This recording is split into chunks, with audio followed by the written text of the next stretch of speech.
4 concussions, broke my hand, stitches over my right eye, lost a couple of teeth.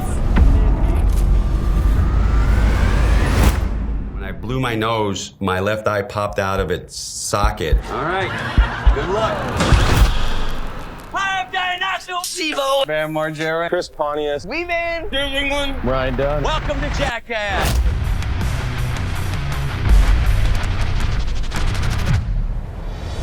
Absolutely hysterical. I cannot stop laughing. I mean, they're reprehensible. They should be banned. Hilarious. That is a terrible example for our kids. Just wanted to take 1 minute to introduce the kids who are going to be trying to imitate stunts from the movie. A 13-year-old Connecticut boy hospitalized with third-degree burns after mimicking a Jackass stunt. An Albuquerque teen is dead. I just sit in my house just piling all the narcotics into my body that I possibly can. Jackass cast member has died. It was found in the woods fully engulfed in flames. Life should operate like a cartoon. Have a 38 hammerless, nice and light Smith & Wesson, and I'll be getting the chest with this 9/11 level 2A Kevlar vest. Before this stunt, which would change his life, Johnny Knoxville was struggling to build his career in Los Angeles. I moved out to become an actor, but I was kind of just spinning my wheels. And I was 24 when I had my first child, daughter, and I was waiting tables. I was quite honestly terrified. Like, how am I going to support a daughter? You know, I was like, I don't know what I'm going to do. My back was against the wall, and I'm like, I got to figure out something quick. My friend set me up with writing articles for this magazine, and one of the articles turned into me testing self-defense equipment on myself. Stun gun, taser gun, pepper spray. I was going to shoot myself in the chest with a bulletproof vest as the last thing. But there was a problem with his article. I pitched it to Details magazine, like everyone you can think of. Almost across the board, people liked the idea, but they kind of wanted to treat it as a negative pickup. They didn't. They were like, when you're done with it, bring it to us. We can't be a part of it until then. I lived next door to Antoine Fuqua. He sent me to a casting director who got me a commercial agent. The commercials that agent secured him made him just enough money to survive. You thinking what I'm thinking? Beer. But in the acting world, all it takes is one right place and one right person to change your life. And that place for Knoxville was a shoot for a music video. And one day I show up on the set of Spike Jones. That's the first time I met Jeff. He was in the video. He was the editor of Big Brother magazine, a skateboarding magazine owned by Larry Flint. And he goes, you can write it for us and I'll help you buy a couple of the things, and the stun gun and the taser gun. And I took the money my mom gave me for Christmas and bought the cheapest bulletproof vest they had. And he plays us this videotape of getting pepper sprayed in the face in someone's backyard. And then there's one where him and Jeff Tremaine were heading to a forest preserve with a gun. Yeah. And Johnny's wearing a bulletproof vest, and you see Jeff like gets cold feet at the last minute. He's like, I can't do it, man, I can't do it. And Johnny's like, I'll do it, and takes the gun and shoots himself in the chest with the gun. They freak out, they jump in the car, and it was just the most insane thing I've ever seen on videotape. And I was like, what the f is that? Look at the powder burn. I know. I hit about where I needed to. Jackass started to happen pretty quickly after that. I put that video together. People loved it. It became obvious. I was like, I think I can make a TV show out of this. So I talked to Knoxville. I'm like, hey, would you want to team up? And he was like, yes. So then we went to Spike, and he was like, yeah. How did this all get started for you? Back in the day, it was Bam Margera, Brandon DiCamillo, and I, back in like 1996, sitting around in the suburbs of Philadelphia. We didn't fit in any clique, the druggies, the jocks, nothing. So we just started filming ourselves being idiots. I wanted to make a skateboard film that wasn't just skateboarding, because I had a lot of really funny friends from high school that like were really talented and hilarious, and they didn't know how to skate. So I'm like, I'm gonna put this guy in a wheelbarrow and push him off the roof into a pricker bush, and then mix that with professional skate tricks. And then from that, through word of mouth, it sold over 1 million copies. And then That's when I got contacted by Spike Jones, Jeff Tremaine. I drove over to his house, and that's where I met Johnny Knoxville, and we watched CKY2K together. Tremaine said, do you mind if I use some of these clips for a pilot that I want to do called Jackass on MTV? And I said, hell yeah, go for it. I was 22 years old and fiercely dedicated to becoming a stuntman. I had mastered the standing, fire-breathing backflip. Yeah! I was doing handstands on moving cars, flips off apartment buildings. I was going for it. But none of that had gotten me anywhere. I was unemployed. I was a slob. I was an alcoholic. On top of having no career prospects, Glover was also living with his sister and desperate for change. Believe it or not, my clown career began because my sister was taking a She was reading a book of trivia, and she found a question: what is the only college that has no tuition? And the answer was Ringling Brothers and Barnum and Bailey Clown College. My first thought was, if I graduate from that, I'll be a trained circus professional and people will take me seriously as a stuntman. After graduating in '97, Glover would film his own stunts and send them to magazines while working clown gigs, including one on a cruise ship where he'd run into issues. The other clowns that I worked with on the cruise ships, I didn't think that they were really rad. I didn't think they were really funny. I mean, they were cool enough, but when it came time to like write stuff, I wasn't into what they wanted to do, and they didn't like that.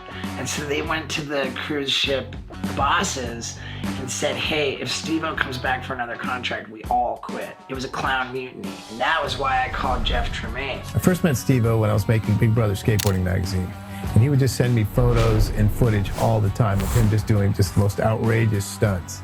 So when we started Jackass, Steve-O was one of the first people I called. I bought 3 sets of stilt clothes, like 10-foot tall clothing costumes. I bought my airplane tickets. Like I spent all the money I'd saved to go out to try to be in Big Brother magazine. Steve-O wanted to light his hair on fire and have Markovich blow a fireball off his head, and then he was going to do a backflip.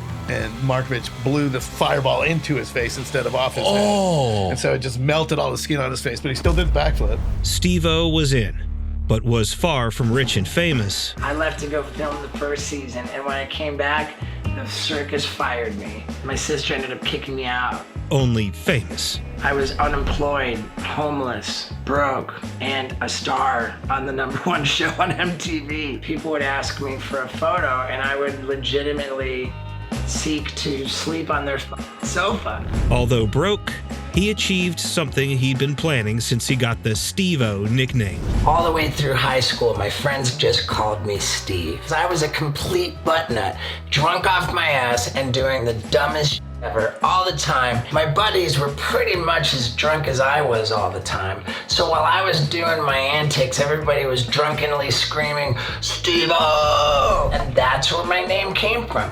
I was so psyched about my career that I got my hands on some papers to write my memoirs. I have the papers right here, and I'm questioning whether I'm gonna switch back to Steve Glover from Steve-O, because I don't know if I want a nickname when I'm famous.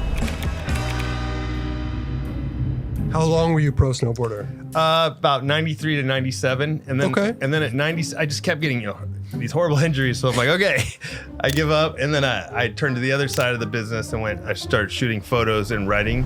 The magazine he wrote for was bought by Larry Flint, and England found himself working in the same office as the Jackass crew. So I was always like, what are you guys doing? You need help with your videos? So I'd like help with their little videos. Finally, they're like, we're gonna try to make a TV show. You want in? I'm like, oh, hell yes, I want in.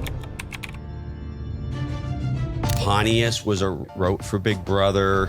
Wee Man was in Big Brother. I worked at the magazine, like it was one of my first jobs. I was sending out subscriptions. Portland. And he's like, hey, can my friend come shoot with us? And that's how Aaron got in the cast. Jackass had its members, but getting their TV show greenlit was a constant challenge. The way that Jackass was initially pitched was a VHS tape cobbled together. And yeah, it was low rent, low quality, like highly degraded VHS video footage. Beyond the tape's quality, the main issue was that TV studios had never aired anything that edgy before. Saturday Night Live did offer me like 3 to 5 minutes each week to do something, whether it's a prank or a stunt. But in the end, I decided that, God, Jackass was something that me and all my friends were doing and we had control of, and I just thought maybe I'll just bet on us. So, Knoxville turned it down.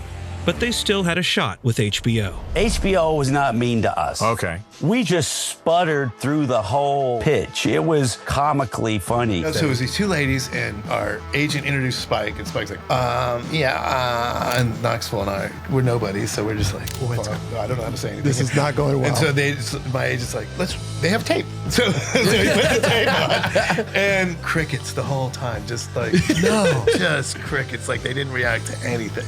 It was like you saw a tumbleweed roll across the office floor. And we showed it to MTV in the exact opposite reaction. They were just fired up. They loved it. Yeah, and they were digging into us, so we started talking, and became a much easier conversation. The show debuted in 2000. And I remember Spike telling me that from you guys signing to MTV, the cover of Rolling Stone was like 10 weeks. It was like super fast. We started in October, and I think I was shooting the cover of Rolling Stone by Christmas. I went from no one knowing who I was into a whole nother life. I think that's one of the reasons people really were drawn to the show, is they could watch people destroy themselves without actually having to do it themselves.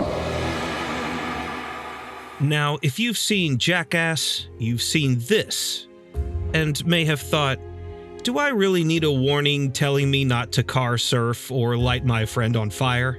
Well, you may be surprised. Lots of people have been severely injured or killed while attempting Jackass-inspired stunts. In 2002, a 15-year-old died while attempting this car surfing stunt he'd seen in Jackass. He was ejected from the top of a friend's car after he jumped onto the hood.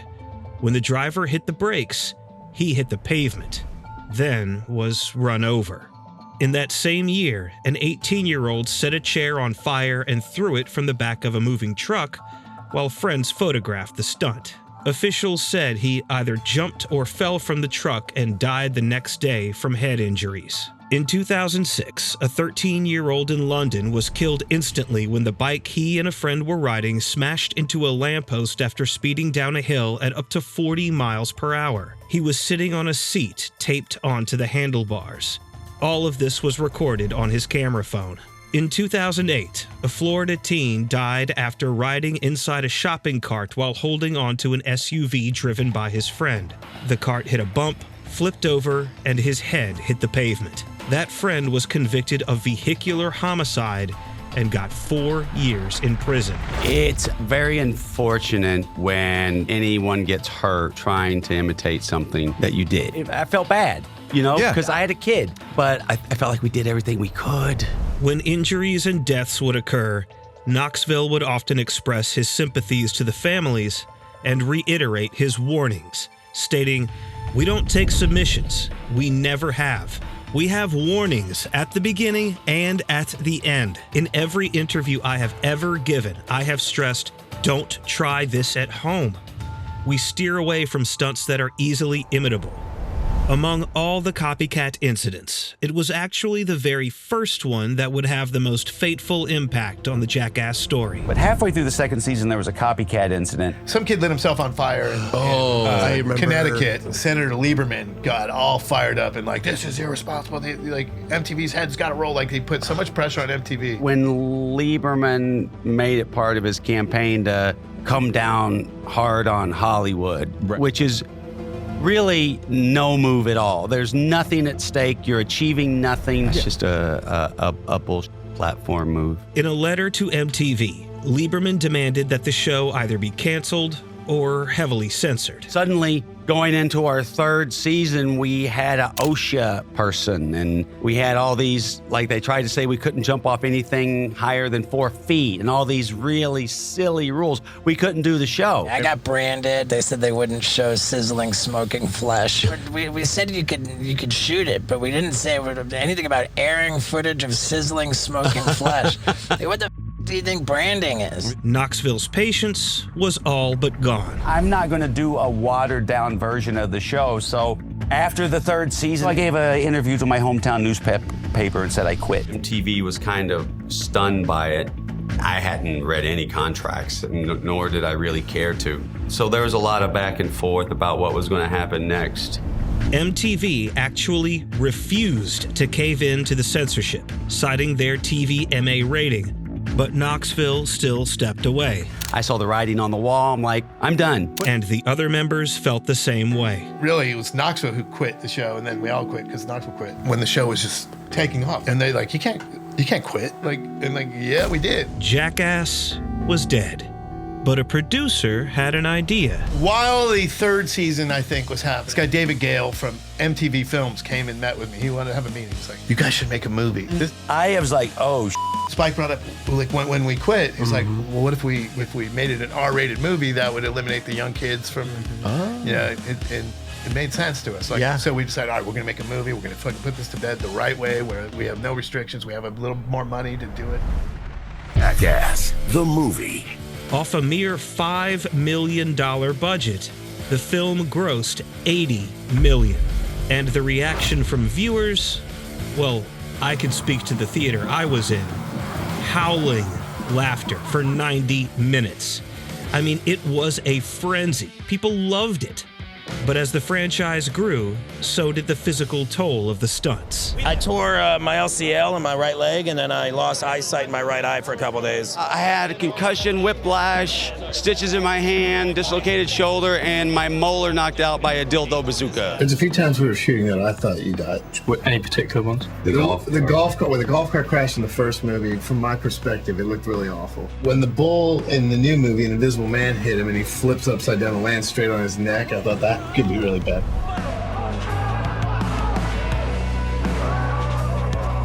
Ryan Dunn nearly died on set. He landed square on his shoulder and developed a life-threatening blood clot. I really thought I was gonna die on it. I got Lyme's disease. I got a blood clot. I can die any minute. At least I'm making people laugh while I'm, having fun. Physical pain doesn't bother me. Emotional pain is much more substantial than physical pain. Well, I just like cartoons. And I think life should operate like a cartoon. And it's cost me a couple of times. When I was 20 years old, I had this run of really bad luck. I kept getting hospitalized when I was drunk. There was an incident where I threw myself off this balcony and landed on my face on the concrete, and I broke 7 teeth. I had 10 stitches in my chin and a broken wrist. And I still had the cast on my wrist when I got arrested for my first DUI. Steve-O became famous, he was pretty open about weed and booze and partying, and, pretty soon, if that's what you're putting out there, that's what comes back. I just sit in my house just piling all the narcotics into my body that I possibly can, and I just get all kinds of results. But those results led to changes in his performance. This was in February of 2008.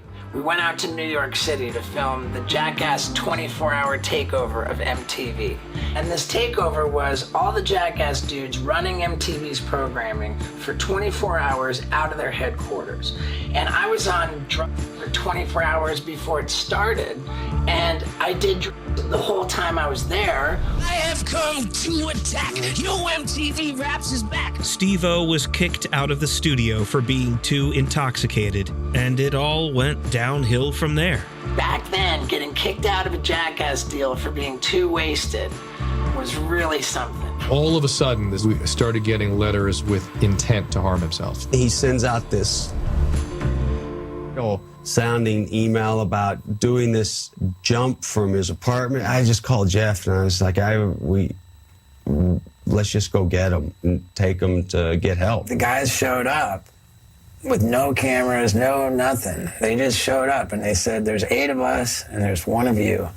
You're going in for a psychiatric evaluation. His treatment started in March of 2008, and to this day, he's still sober. But Steve-O wasn't the only one having problems. When we finished Jackass 2, the very ending of the movie, Dunn and I were attached with ropes around our feet, and a horse was gonna come by full speed and just rip us out. Dunn landed really wrong and messed his shoulder up and wound up getting a blood clot. I've never seen a man more scared in my life. I mean, they literally took him from a checkup at his physician straight to the hospital, told him, hey man, you could die any minute, you know? And it was, he had the fear of God put in him. Not only did he have this blood clot, but he had Lyme disease. That's something that sort of just makes you miserable, takes all your energy out. And he went from this, you know, fearless immortal to a guy that was giving himself shots every day just to remain upright.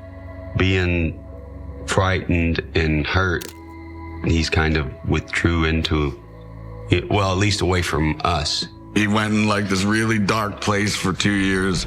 Jackass 2, behind the scenes, take 3.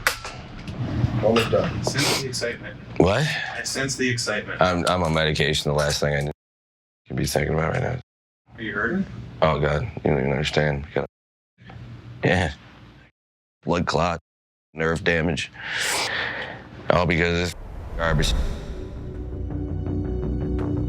Jackass cast member Ryan Dunn has died. Police say Dunn and a passenger in his 2007 Porsche died early Monday. Officials said the vehicle went off the road. It was found in the woods fully engulfed in flames. Authorities say speed may have been a factor in the wreck. I was in Arizona when I heard it. I just remember I was with some friends having the best time ever. And at 12:30, I just started punching out the windows of the rental van and ripping out the speakers, and I don't even know why. I wasn't mad at anything or anybody, and if it's 12:30 there, that means that it was exactly when he crashed.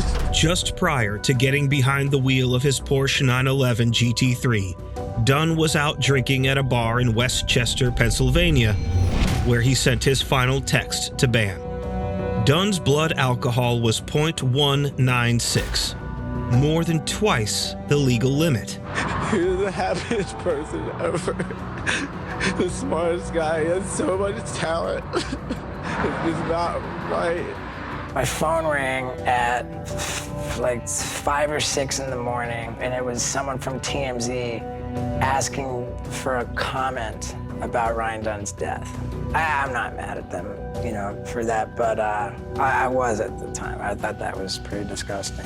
The entire crew was devastated, but no one was hit harder than Bam. Bam Margera was in a Chester County courtroom this afternoon. Margera is accused of threatening his brother and his family back in April. Margera had always struggled with alcohol and drug use, but after Dunn's death, his abuse worsened. My issue is alcohol, and I've been prescribed to that for 13 years. Okay, well, we're gonna give you like 13 different things that make you a zombie. I'm like, I'm on more drugs in here than I was on out in the street. While shooting Jackass Forever, Bam's addiction started to become an issue for him and everyone around him. Similar to Steve-O, multiple interventions were staged for Bam, both by his family and his co-stars. He had to sign a wellness agreement in 2019 that required him to go to rehab. And he did go, but only for 10 days. They have me pay $9 grand a month and a dude following me around. They're all staying at the Roosevelt partying after filming. Right. I'm at a different hotel 3 blocks away with some dude making sure I don't drink. I showed up on set and it was like, blow into this thing. All right, you're not on any alcohol. You're lucky to be filming. Now go out and be funny. It's like, I don't feel like being funny anymore. I have to blow into a sober link 4 times a day. I have to take random piss tests. Margera was ultimately fired after taking to Instagram to voice his grievances. Who the cares if I'm drunk as hell or not anymore? Knoxville. Spike, you Jeff, you never cared about me, man. And then he took legal action against the studio. I wrote them so many ideas, and if I'm not in the movie and they use my ideas, how do you think that that'll make me feel? The last thing I want to do is be in a courtroom with Jeff Margera sued for wrongful termination, claiming that he was coerced into his agreement. And we went to court, and then, 2 years of me pulling my hair out finally came to an outcome where I could say I'm happy with the outcome. The suit was eventually dismissed and settled out of court. And while the exact reason remains undisclosed, we do know that Bam was given a condition. They made me sign a contract to say that I didn't win them because it'll make Jackass look bad. You didn't win, but you got something out. It'll make Jackass look bad if you walk around saying you won. I'm like, well, I'm not going to walk around saying I lost. So I'm like, well, how about I say I'm happy with the outcome? In the film that followed, all but one of Margera's scenes were cut, and he's barely noticeable in it. With the core cast reduced, the group realized this would probably be their final bout. My concern was that we had gotten away with so much, and we had this fantastic legacy, and then now all it would take would just be one stupid accident, one stupid thing, and it would all be out the window.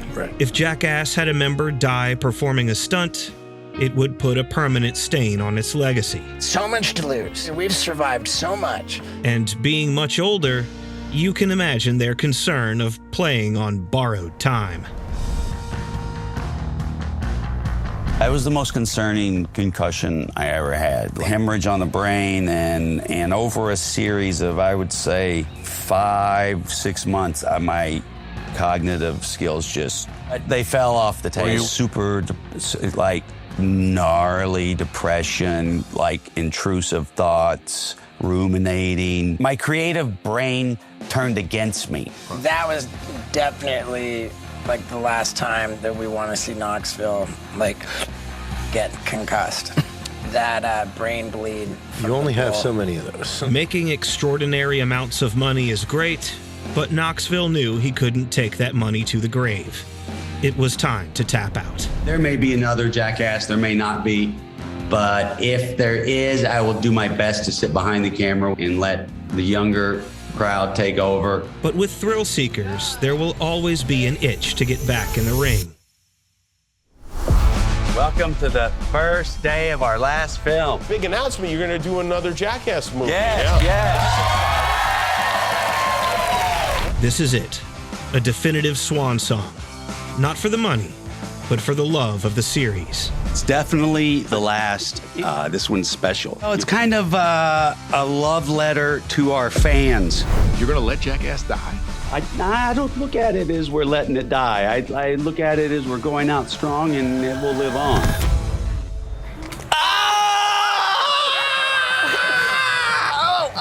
I'm Adam. This is ScreenPuff. If you enjoyed watching this as much as I enjoyed making it, check out this next video. And as always, thanks for watching.